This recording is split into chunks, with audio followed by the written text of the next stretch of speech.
Italy stepped up calls for a change to European asylum rules on Sunday as neighboring states tightened border controls, turning back African migrants and leaving hundreds stranded at the frontier in northern Italy.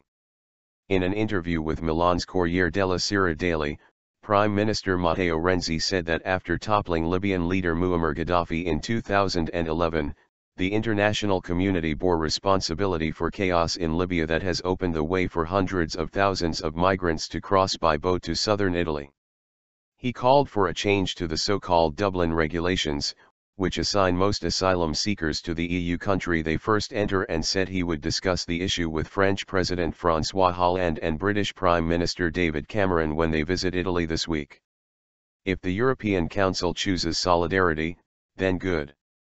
If it doesn't, we have a plan B ready, but that would be a wound inflicted on Europe, he said, without giving details.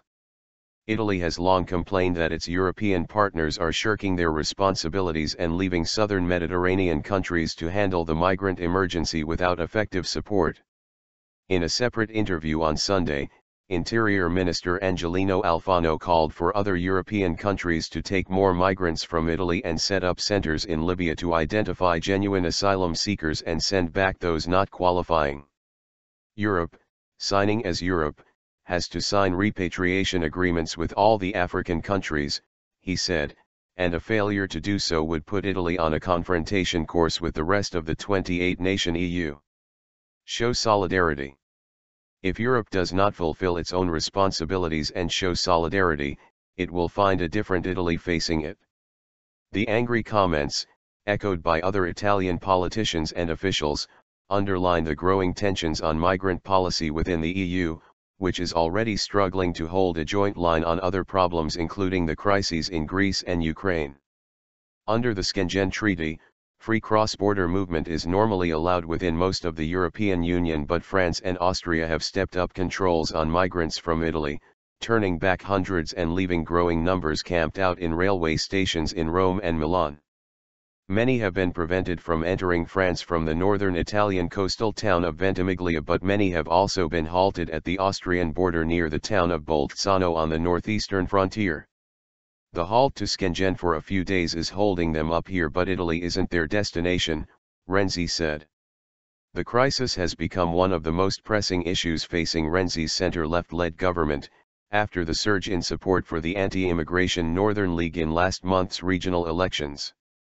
Governors in the prosperous regions of Lombardy and Veneto, both Northern League strongholds, have resisted transfers of refugees from overcrowded reception centers in the south. The League has leapt on fears that immigrants arriving on crowded boats from Africa could bring diseases like malaria and scabies into Italy despite reassurances from health authorities. A recent assault on a train conductor by a gang of machete-wielding youths of Latin American origin has added further fuel to the League's fiery rhetoric on security and immigration.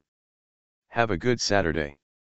Watch out for scabies, malaria, and machetes, the Northern League's bluntly spoken leader Matteo Salvini tweeted at the weekend. Austria stops processing requests.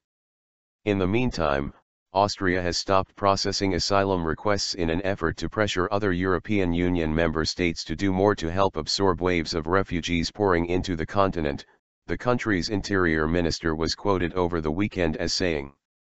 Vienna needs to stop the Austrian asylum express and become less attractive to refugees relative to its EU peers, Johanna Mick-Leitner told Die Presse newspaper, renewing her demand for other countries to adopt fixed quotas for taking in asylum seekers. So far there have been only isolated declarations of intent that do not bring us further, she said ahead of a planned meeting of interior ministers from the 28-nation EU on Tuesday.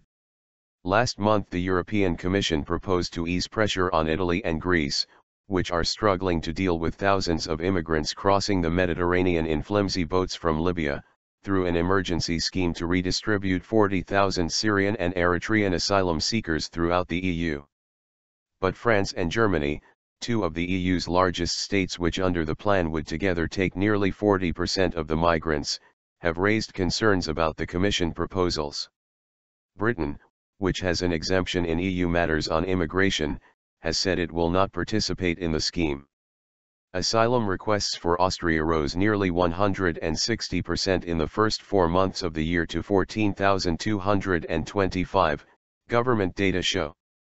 Mick Leitner said Austria, which has resorted to housing hundreds of refugees in tents, was fastest among EU member states in handling asylum requests and thus allowing refugees' families to join them. The paper said Austria ruled on asylum requests within 4 months on average, while nearly half of requests in the EU took at least 6 months. Austrian opposition parties and refugee support groups criticized Mick Leitner's decision to stop processing the asylum requests as irresponsible.